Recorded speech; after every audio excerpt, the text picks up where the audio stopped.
The following is a presentation of the Belly Up Sports Media Network. The 1420 Sports Bar Podcast, for beer sports talk and a whole lot more, episode 331 on this September 11th, 2023. Tonight's show is brought to you by SeatGeek.com and the SeatGeek app. Use promo code 1420pod at SeatGeek.com today. Remember, we are part of the Belly Up Media Network. Go to BellyUpSports.com for all the great articles and other podcasts such as the Crap Brew podcast, Crap Brew Sports podcast, and the Corner Brew podcast that are available right there at BellyUpSports.com. Thank you for making us a part of your day, each and every day here, wherever you get your podcasts. Dave, summer was a great weekend on the ball field. Lots going on. Weather was fantastic here in Southern Alberta. There's one gripe that I have. We didn't have much of a mosquito season here in Lethbridge, Alberta at all from where I was here and there and everywhere. But the one thing that's starting to drive me absolutely batshit crazy are the fruit flies or no-see-ums. You can't get rid of those little pricks. You don't spray for them. You don't know they're there. For whatever reason, bugs don't like biting me. I don't know why. They just hover, though. Like just when they hover. They're just around and you get them. I know what you mean. You're walking the dog and then all of a sudden you got one in your eyeball and shit like that. And that stuff bothers me. But I'm okay with the no mosquitoes because it's – do you know what mosquitoes need? Water. Do you know what we didn't have this year in Southern Alberta?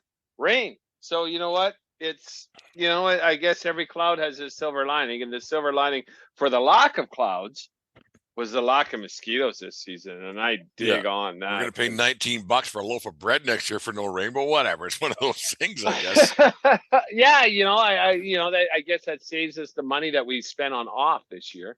Yeah, it's unbelievable. No, it was a great weekend here. Like I was on the ball field all day Friday or all day Saturday and most of the day on Sunday, so I didn't get to tune into the NFL games as much as I wanted to yesterday. So I do enjoy the first week for overreaction and everything else, people freaking out what's going on. And I actually sat in the press box yesterday between the games I was at Lloyd Nolan Yard, and there's sitting with a bunch of the kids, and I was quite surprised. I shouldn't say they're kids. I mean, they are compared to me and you, 18 to 22 years old ball players, and a lot of them were talking about their fantasy teams and they're following NFL football. And I got to admit, because they're baseball guys, I was quite shocked at the interest and it wasn't fake interest. There was some that were fake interest, but there was 4 or 5 guys that were sitting there that they knew what they were talking about. I get that NFL is king, and it's I talk about it all the time. How it's just the single best sport because it's the most fun thing to watch on. It translates to TV probably better than any other game. And it's one day a week. Obviously, you're one game Thursday, you're one game on Monday. But one game a week, you pay attention and you can get a pretty good handle on what's going down. And it's a great sport to watch. Well, we'll disagree on that one to disagree. But anyways, I don't like we're not getting into a whole bunch on this because the report isn't there. But the Aaron Rodgers era in New York City with the New York Jets, it came to a crashing halt in the first quarter. 4 plays, 0 for 1, out with the who knows what it is. Friend of the show, Brian Scott from the Injured List podcast.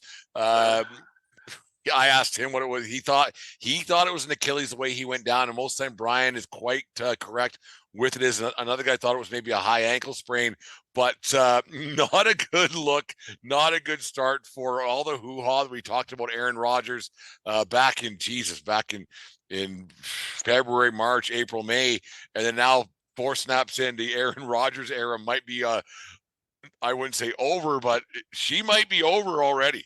What a total Jets thing. I feel so bad for Jets fans.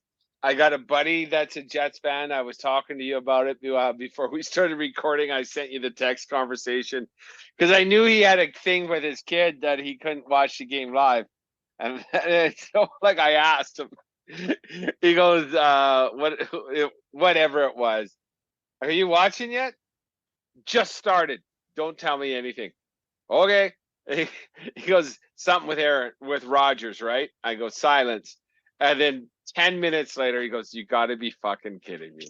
It's Like unbelievable. it's unbelievable. Like I said, all the hoo-ha and all the crap that we talked about on it was every sports show, it was every podcast, it was everywhere throughout February, March, April, and then he finally signed. I can't remember what month it was. Who cares? Doesn't much matter. And then 3 minutes in, it actually might be over. One drive. Like if that's an Achilles, if that's a high ankle sprain, if that's an Achilles, he's gone for the year. If that's a high ankle sprain, he might be gone for 3 weeks. He might be gone for 12 weeks. Best case scenario is broken. Really, but it's not according to Twitter, like it's not broken. So the X-rays were negative or whatever. The X-rays were negative, but then if he get like at the end of the day, if he can't play, he can't play. And it's just so fucking Jets. It's just so Jets, and I love it. I feel a little bit bad for my buddy, but I love the misfortune of teams I don't care for. What I like about it is that, and you don't want to see anybody get hurt. You don't want to see a fan lose faith in their team the 3 minutes into their season, I guess. But what I find so enlightening for me is that all the hoo-ha about Aaron Rodgers, and you know what? That's karma, man. That's karma. If the way it all works out, that's karma. I'm not playing here anymore. I'm the greatest. Look at me holding two teams hostage. On and on it goes, and everything else. That is absolute karma, and I feel bad for Jets. Like I feel bad for Jets fans because you don't want to see the hopes and dreams of your franchise gone 3 minutes into your season. But that's karma, man. When you're a dickhead things happen. I hear what you're saying, and I might have worded that wrong, but you know what I'm getting at. No, but we use that all the time. Karma.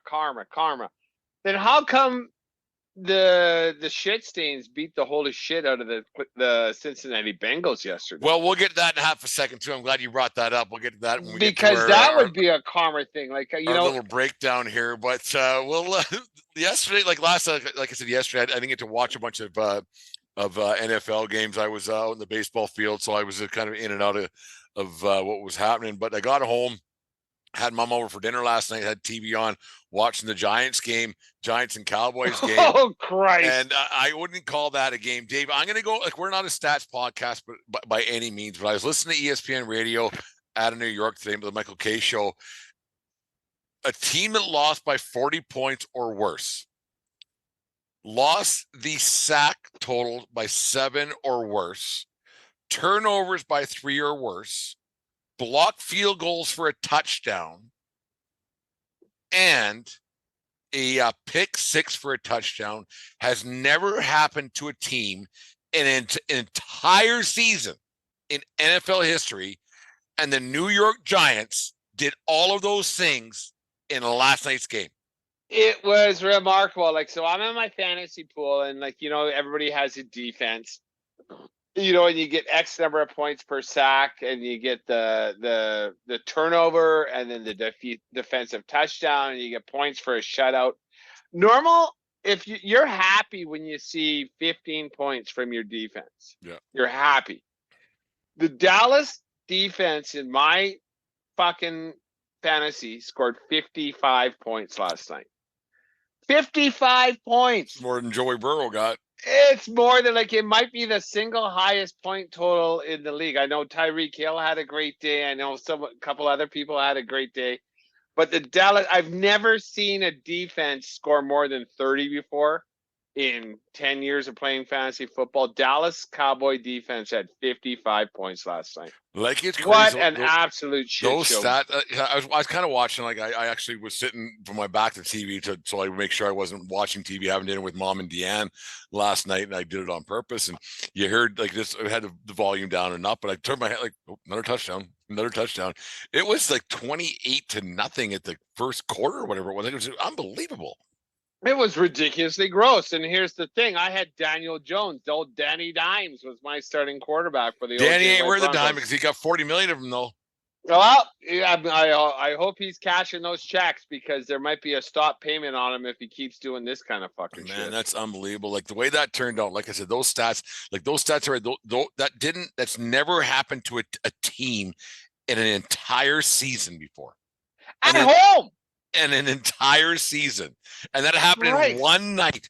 Most of it in the first half. It was awful. I had my mother over for supper as well, so I didn't even really turn it on. And then I turned it on after we were done supper, and I just to see the score, and I turned it right fucking off. Like, you're kidding me. And then I grabbed my phone and looked at some stats. It's like, Jesus.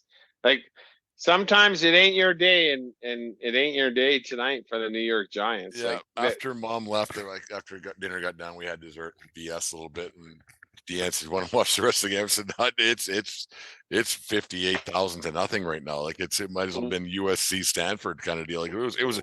I couldn't believe the beatdown that happened.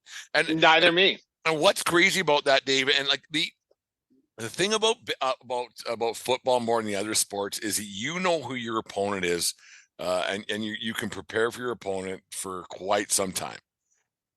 And to get beat that bad says a lot about your coaching staff and your team construction to get beat that bad on opening night. Yes, mistakes happen and on and on and on.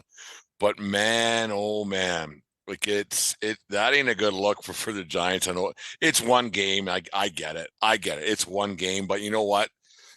One game could turn into two pretty quick, and then two can turn into six.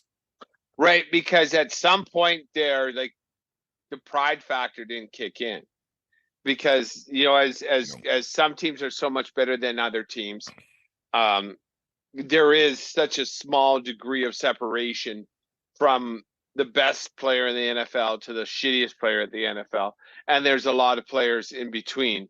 I don't care how good the team is across the field from you. At some point, pride kicks in, and then you just make it happen. I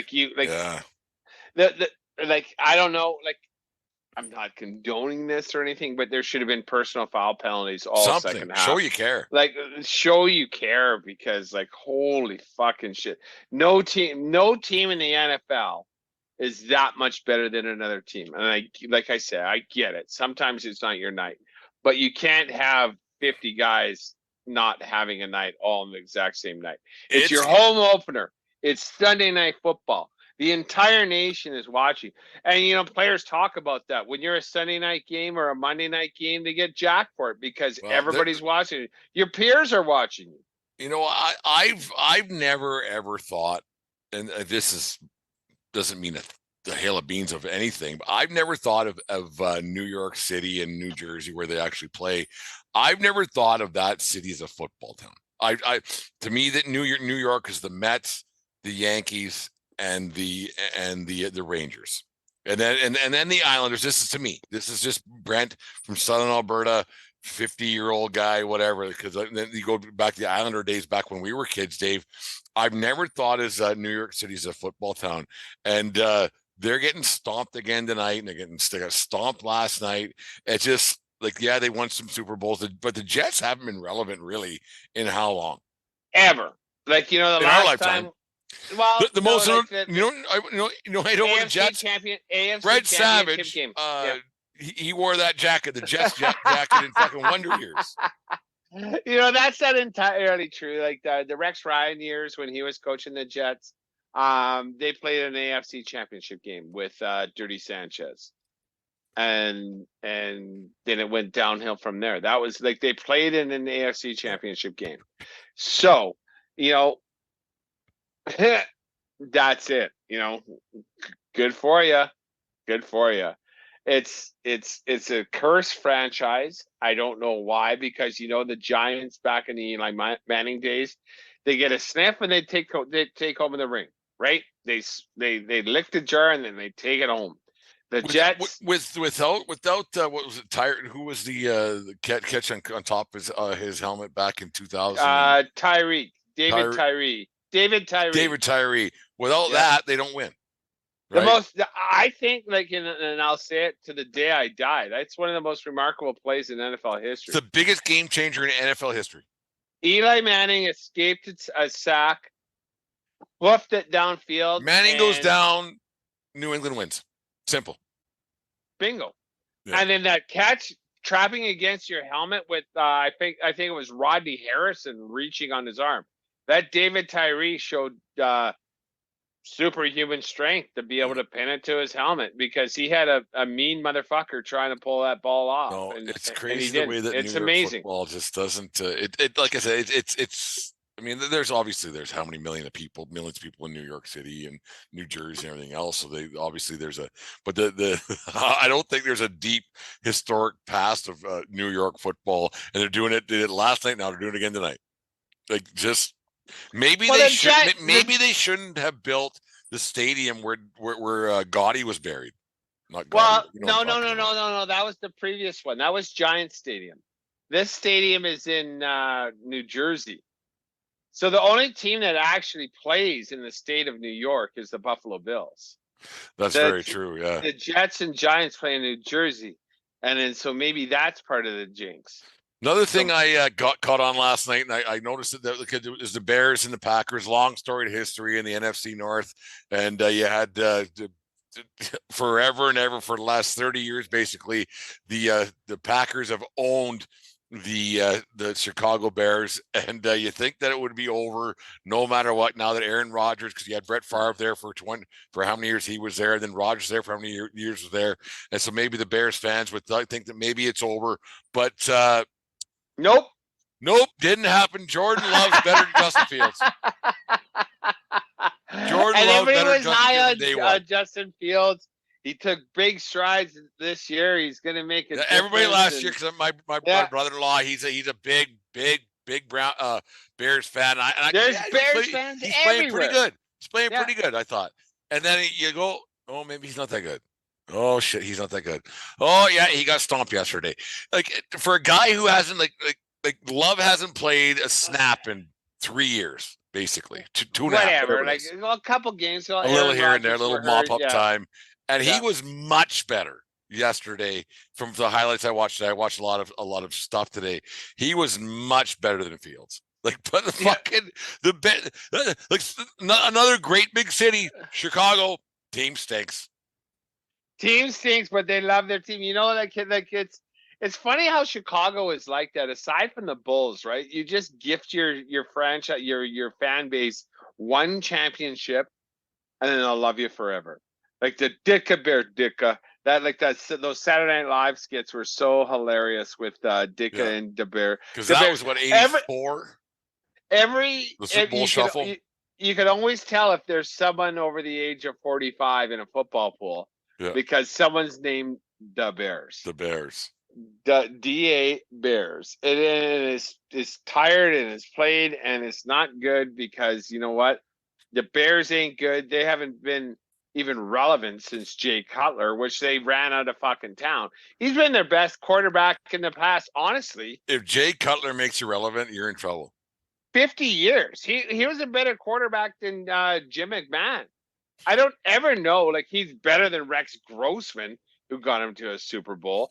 That was I like Jim McMahon. The Super Bowl shuffle days. I liked him with the headbands, the things he put on his the writing.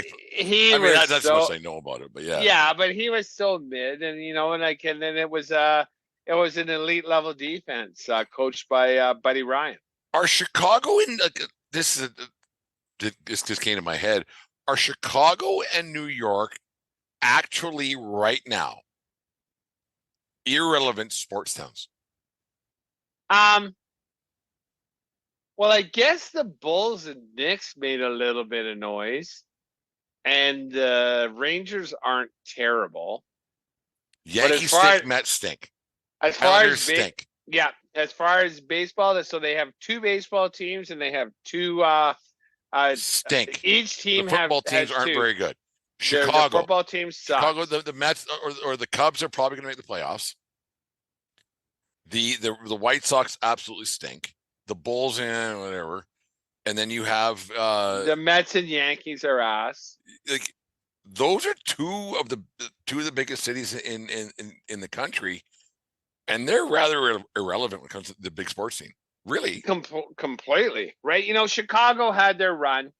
the Blackhawks back in Blackhawks, 10, right? 10, 13, and 15 or whatever it was. I can't remember what they got three. And before that, between I'll say the three major cities in the U.S. as far as sports and kind of cool U.S. cities is New York and Boston and Chicago. They've all had their moment. New York's been the longest without a moment though right now,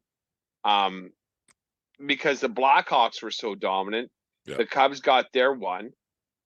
New York hasn't done jack shit. Even the White Sox got theirs in 2008. Early with Ozzie Guillen. Yeah. It was a bit ago, but it was. I think that was even before the Blackhawks were winning theirs, and the Blackhawks got eight. three. It would have been 7 or 8 because the Hawks was in 2010 when they got the first one. Oh, okay, yeah. So that makes sense. Yeah, so they've all had a bit of a run here, but that New York City has been the one lacking right now. They since the Jeter years, they haven't done sweet fuck all. The Mets have done sweet fuck all. A couple from Manning. You laugh at those those kids like fuck Boston. I watched Winning Time last night. So you got to watch it, David. It's fantastic. I started watching. I watched it's fantastic. They were talking last night about when the Lakers and Boston are going to play each other in the 83 playoffs there, and fuck Boston and beat LA. It's so fantastic. Like, it's so great. But yeah, like you see kids who are bragging about on their Instagram or this, and then they put them up on the screen of whatever sports show you're watching there. I've been to 19 parades in my fuck off, you little prick. Not 19, but you know what I mean. Yeah, you don't know any different. And talk to me when you're 55 and your owner turns in when whatever.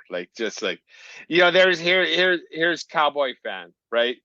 Because this was you 20 years ago, right? Only 5 years removed from 4 and 5 years or whatever the fuck those two guys did. The Cowboy was yesterday's game. The Cowboys aren't bad, and the Giants are bad, or is it the Cowboys are really good and the Giants are bad, or is it a combination of two, or what is it? It's Cowboys had a day and the Giants didn't. You can't make any kind of on day one, it's tough. You can't do anything, but you know what? I will say this: that's a division day one. Fuck Russell Wilson. Fuck Russell Wilson. I was going to get to him at the end of the segment. Jesus fucking Christ, Russ! You got to coach it. And I saw open receivers all fucking day. I think Jarrett and Jim. You're right. Russ is cooked.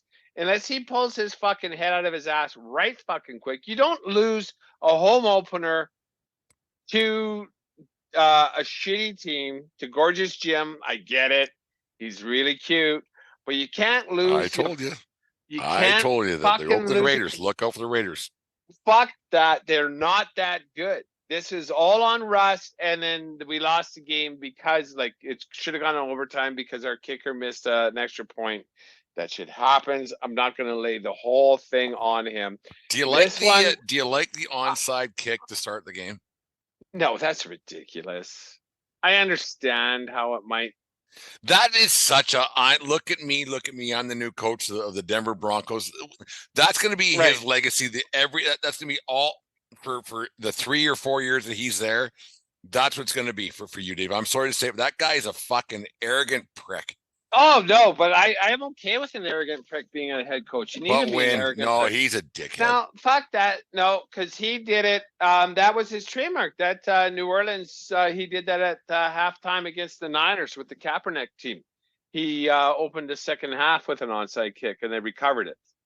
So it's his brand, and I don't mind ballsy. That's ballsy. I think he did the Super Bowl that year, 2007. He for sure did it on the Super Bowl where the lights went out. I think it was Beyonce who was the halftime show, and she. They had a pretty good player by the name of Reggie Bush on that team there. That's why they won. Oh fuck, Reggie Bush! He had a career and he got his ring. He was an exciting player, but he wasn't. Reggie's a good player. That motherfucker could return a punt. Reggie could play. The last one, San Francisco looked good yesterday. They beat down the fan of the Vans Pittsburgh Steelers yesterday. It wasn't close early, and Big Cock Brock They continues worked his them. winning Yeah. ways. Man, oh man. Once again, San Fran bad or San Fran good? Pittsburgh bad, a combination of two, or what do you think about that one? Well, I can't talk too much because these are friends of ours, Dave from Level and Jim from the fan, Jim fan of the van. Both you guys picked Pittsburgh to win it all, and I thought Pittsburgh was going to be better. I did think Pittsburgh was going to be better. Game one jitters. Pittsburgh was at home though to get fucking ass fucked in front of your home crowd is a tough look on day one. And that's tough, right? It's tough to get beat up in front of your home crowd on day one. So we'll see. We'll see. I think Tomlin's one of the best coaches in the year. He made Roethlisberger into a decent quarterback. So I think he could do something with Pickens and Pickett. TJ Watt is a player, but San Fran's dangerous. They look really good. They look really good. Jim got tickets from somebody for the Yankee game yesterday, and it was raining, and he sat over at the dugout bar across from Yankee Stadium having a couple of drinks, watching the game before the he was sending me stuff on Twitter and Instagram or whatever it was, and he was sitting at the dugout bar across from Yankee Stadium. There's a Taco Bell inside it. It's fantastic, actually. Like post game, it's fantastic. You got a bit of a growl on. Yeah, so Jim sat in there watching because it was raining at the stadium, so he didn't go. He watched the Steelers game, and I think he kind of regrets going to either of those games because the Yankees. Well, they ended up winning yesterday. They got no hit through 10, I think, yesterday. But yeah. No, it was interesting. Like a lot of players didn't live up to their expectations. It's week one, so it's overreaction Monday, no matter what. In the NFL, same as Major League Baseball, every freaks out after the first 3-game series of the Major League Baseball season. But yeah, it's funny to watch it. That some teams are who you think they are, and some teams are who they overachieve. But in general, you could pick it apart yesterday, Dave. That like there's fan base like, no, we're not very good. We're just not. I think in football more than any other sport, especially because every people single follow game. it more. Yeah, it means so much.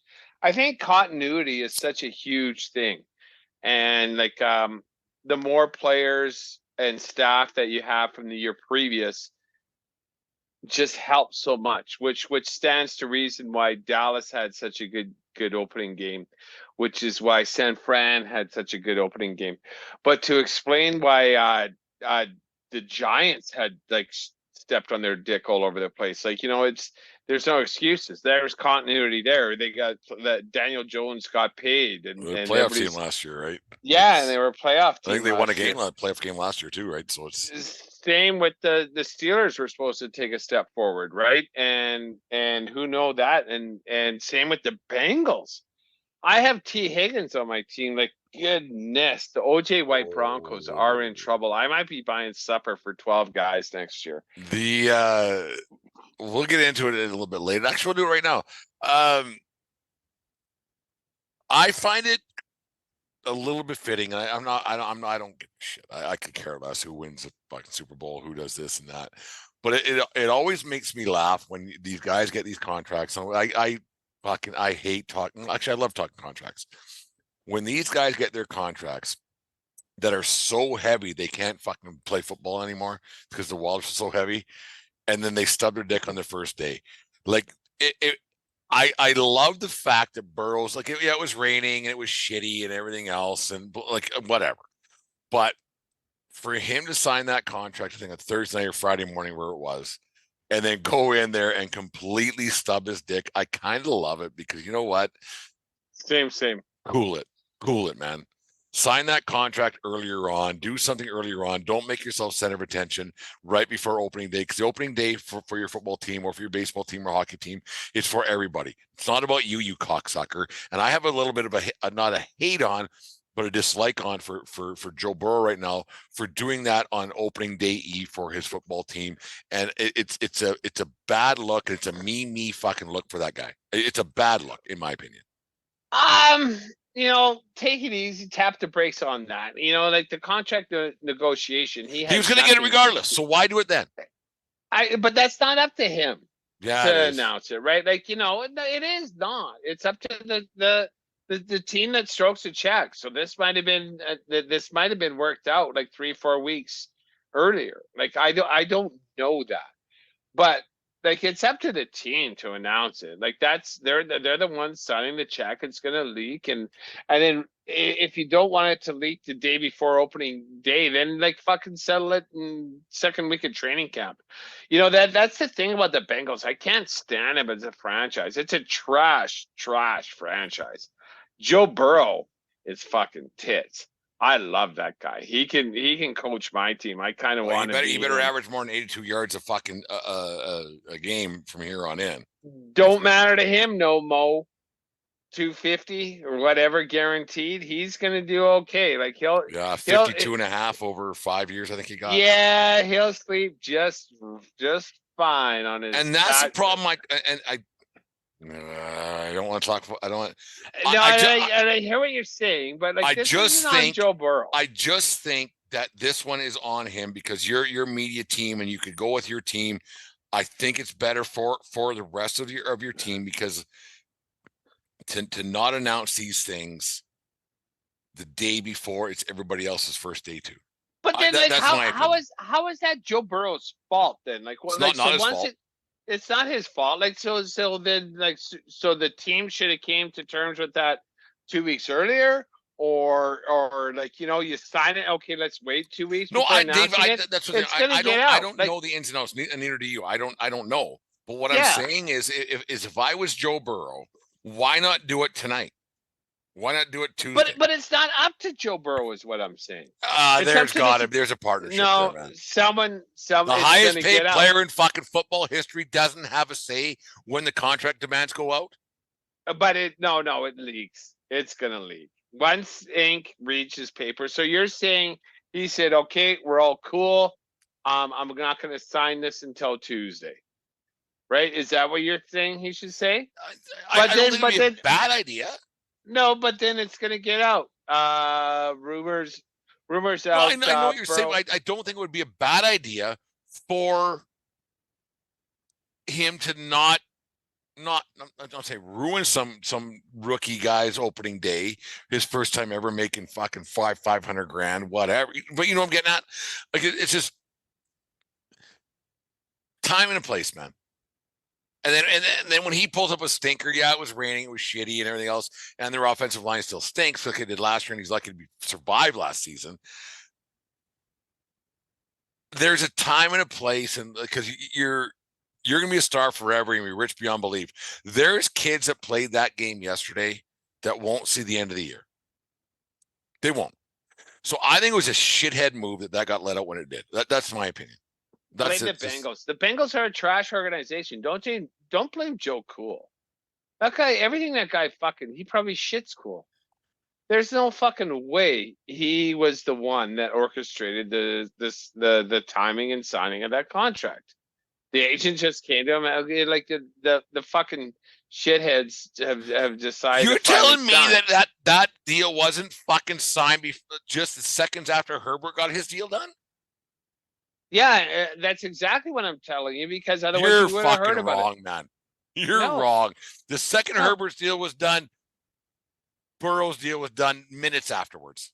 Well, then we would have heard about it, because there ain't no fucking way that the word doesn't get out by PFT or ESPN or Pat McAfee or someone else. Pat McAfee can't get past his fucking tank tops. He's a fucking idiot.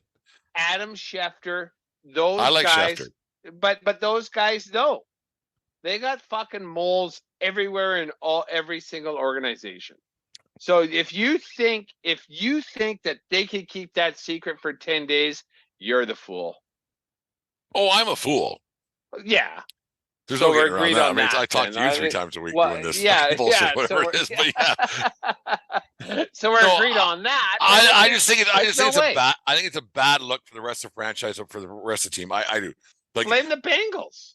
They should have signed that fucking thing 2 there's days no, after Dave, there's Herbert. no way that the face of the franchise, the highest paid player in NFL history, doesn't have some say when that goes out. There's no way. Yes, there is. Like, he has no choice. He has no choice. Well, then once again, that's karma. That's karma. Well, And karma's kicking these quarterbacks in the ass. that's not on the quarterback. That's on the franchise. That's on the Bengals. Sign that fucking deal. I 2 days hope after that Joe Herbert Burrow averages 82 points or 82 yards a week, just like he got yesterday for the rest of the season. Oh no! Don't besmirch Joe Cool. Besmirch the. So now I have 2 teams I hate. I'm gonna whittle as the season progresses. I have 2 teams that I hope lose. Fuck the Chiefs and fuck the Bengals. All right, we'll add 1 to every. I'm gonna every start week. Well, just give me a second. 17 more, my book. Okay. 16 more weeks or whatever it is. Okay, so we're fuck Chiefs. Fuck the Chiefs. Now fuck the Bengals. Fuckless. I'm just Brent's calling it fuck fuckless. list. And Fuck the then Chiefs, now fuck it's the the Bengals. Bengals. Yeah. And I'm on board with both of those too. Done. Fuck See, these simple. teams. And Yeah, well- it don't take much for me to say, you know what? Done with you and done with you and done with you. That's Yeah, it. well, we'll find out. Like, Coming you know, up, I'm people not are with gonna- our show. Yeah, click. Whatever. Click. No, Those guys. But are they still talking? Alexa, play 1420 Sports Podcast. For about please. this long. Yeah. Yes. Anyways, no, it's an interesting day. Like, a lot's happening. Like, Tua Tua quarterback had a great day yesterday. It's interesting. It really is. There's storylines, you know, and that's the NFL. And now we get to talk about it for a week. I don't know who's playing on Thursday, but there's going to be shit going on there. Yeah, And we'll see what happens. Now, the NFL is going to own the news cycle again for a week because we're going to talk about Aaron Rodgers. Is it a sprain? Is it a high ankle sprain? Is it an Achilles? Whatever. But, you know, he better fucking load up on some ayahuasca and talk to Dr. Joe Rogan and see what he has to do to get back. He's already back in Wisconsin, like going back to the old trainers back in fucking Green Bay, the private fucking bird. And they're I telling don't him, trust hey, these you get fucked, right? Like, you know, you go to your medicine man in your sweat lodge, you know, sweat that. Poor fucking New York sports franchises, football teams, everything else. Anyways, the 1420 Sports Bar podcast, for Beer Sports, talking a whole lot more. This segment was brought to you by SeatGeek.com and SeatGeek app. Use promo code 1420pod at SeatGeek.com today and save yourself $20 on your first purchase. You just listened to the 1420 Sports Bar podcast. For Beer Sports, talking a whole lot more. We are part of the Belly Up Media Network. Let's get into it.